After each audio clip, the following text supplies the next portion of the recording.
ഈ ക്വസ്റ്റ്യൻ നോക്കാം. In A class of 60 students 30 opt NCC, 32 opt for NSS and 24 opt for both NCC and NSS. If one of these students is selected random, find the probability that. Question number 1. The student opt for NCC or NSS. നമ്മളെ A union B യുടെ formula. The student has opt neither NCC nor NSS. അതും ചെയ്യാം. But third question, the student has opt NSS but not NCC. അത് indirect അല്ലേ? NSS but not NCC എന്ന് പറയുമ്പോൾ നമുക്ക് കുറച്ച് ഇൻഡയറക്റ്റ് ആണ്. അങ്ങനെ വരുന്നാൽ സെറ്റി പഠിച്ച ഒരു വെൻ ഡയഗ്രം ഇല്ലേ, അത് വെച്ച് ചെയ്യാം. ഇതിൽ നിന്ന് ഇതേപോലെ A ബട്ട് നോട്ട് സി എന്നോ അല്ലെങ്കിൽ B ബട്ട് നോട്ട് എ എന്നോ ഒക്കെ വന്നാൽ അത് ഇൻഡയറക്റ്റ് ആണ്. അപ്പോൾ അത് സെറ്റി പഠിച്ചിട്ടുള്ളൊരു വെൻ ഡയഗ്രം മെത്തേഡ് ഇല്ലേ, അത് വെച്ച് ചെയ്യുന്നതാണ് നല്ലത്. ഇതിനു മുമ്പ് ചെയ്തത് നമുക്ക് വെൻ ഡയഗ്രം വരയ്ക്കാൻ പറ്റും, പക്ഷേ ഈ പ്രോബ്ലം വെൻ ഡയഗ്രം വരച്ച് തന്നെ ചെയ്യാൻ പറ്റും, ചെയ്യുന്നതാണ് നല്ലത്. വെൻ ഡയഗ്രം എന്ന് പറഞ്ഞു കഴിഞ്ഞാൽ എങ്ങനെയാണെന്നോ അറിയാമോ? ആകെ എത്ര സ്റ്റുഡൻ്റ് ഉണ്ട്? യൂണിവേഴ്സൽ സെറ്റ് ആകെ 60 സ്റ്റുഡൻസ് ആണ് ഉള്ളത് അല്ലേ? വായിച്ചു നോക്കിയേ. 30 ഓപ്റ്റ് ഫോർ NCC. NCC എന്ന് പറഞ്ഞാൽ ഗ്രൂപ്പിനുള്ളിൽ അഥവാ സെറ്റിനുള്ളിൽ. NCC എന്ന് പറഞ്ഞൊരു സെറ്റ് ഉണ്ട് ഇവിടെ, അതിനുള്ളിൽ 30 പേരുണ്ട്.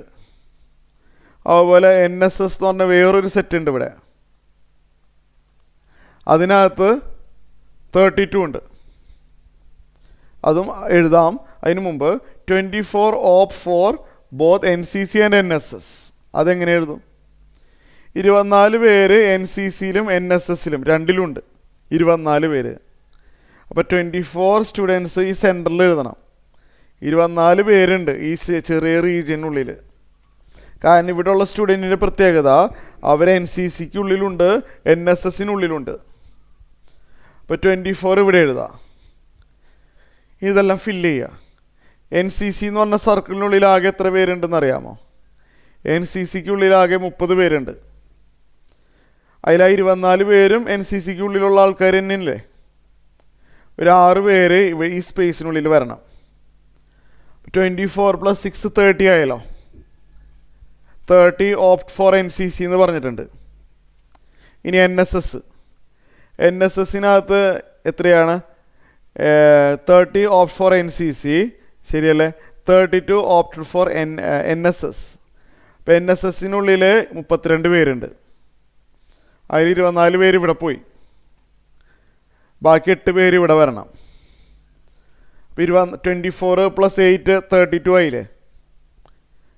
അപ്പോൾ NSSനുള്ളിൽ 32 മെമ്പേഴ്സ് തന്നെ ആയല്ലോ. അപ്പോൾ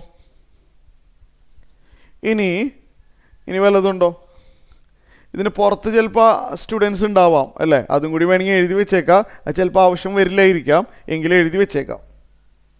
ഇപ്പോൾ ആകെ എത്ര പേര് ഇപ്പോൾ ഓൾറെഡി എഴുതി കഴിഞ്ഞു? 6 + 24 30, 30 + 8 38.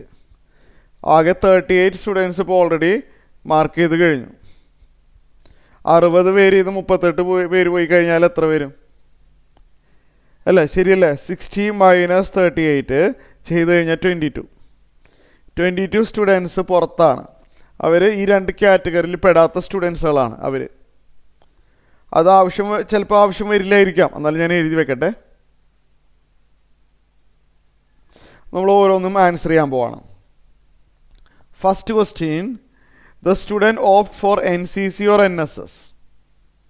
നമുക്ക് സിമ്പിളിൻ്റെ ആവശ്യമില്ല, നേരെ ആൻസർ എഴുതി വെക്കാമല്ലോ. NCC ഓർ NSS അല്ലേ? Student opt for NCC or NSS. NCC or NSS എന്ന് പറഞ്ഞാൽ ഇത് രണ്ടിൻ്റെ യൂണിയൻ ഓറല്ലേ? 6 + 24 + 8 വരും. 6 + 24 + 8. A യൂണിയൻ B എന്ന് പറഞ്ഞാൽ ഇതെല്ലാം കൂടി ആഡ് ചെയ്യാം അല്ലേ? NCC or NSS. ഇതാണ് ഫേവറബിൾ ഔട്ട് ഓഫ് 60 കേസസ്. ആകെ 60 പേരുണ്ടല്ലോ. അപ്പോൾ ഒരു സ്റ്റുഡൻറ്റിനെ റാൻഡമായിട്ട് സെലക്ട് ചെയ്യുമ്പോൾ NCC ഓർ NSSൽ പെടാനുള്ള ചാൻസ് എന്താണ്? ഇപ്പോൾ NCC ഓർ NSSൽ പെടുന്ന ഇത്രയും പേരുണ്ട് ഔട്ട് ഓഫ് 60. ഇത് എത്ര വരാ? 38/60 വേണമെങ്കിൽ സിംപ്ലിഫൈ ചെയ്യാം. Second, student has opt neither NCC nor NSS. അതെങ്ങനെ ചെയ്യും? NCC ഇല്ല, NSS ഇല്ല.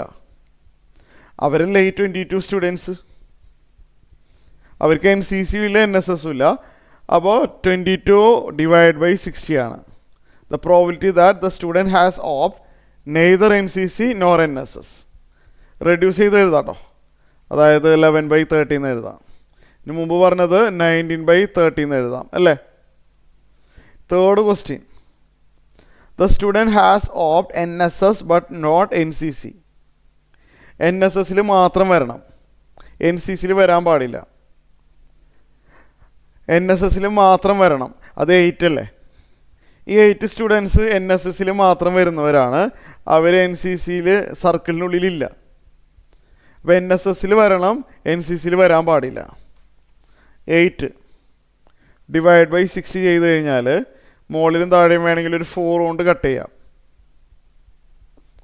അല്ല. 4 കൊണ്ട് കട്ട് ചെയ്യുമ്പോൾ മുകളിൽ 8/4 2 വരും, താഴെ 4 കൊണ്ട് കട്ട് ചെയ്താൽ 15 വരും. ശരിയല്ലേ? അപ്പോൾ ഇതാണ് ആൻസർ.